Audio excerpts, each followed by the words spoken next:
బిడ్డలు ఏది చేయాల్సి వచ్చినా మొదట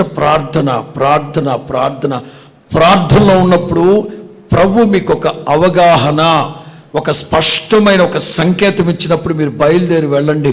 ఎన్ని ఆటంకాలు వచ్చినా, ఎంత భయంకరమైన గొప్ప పర్వతాలు ఎదురొచ్చినా యేసు నామములో పర్వతాలన్నీ చదును భూమిగా మారుస్తాడు దేవుడు. హల్లెలూయా. ఎందుకంటే ప్రార్థనాపూర్వకంగా ప్రభు ఆలోచన తీసుకుని వెళుతున్నాం గనక.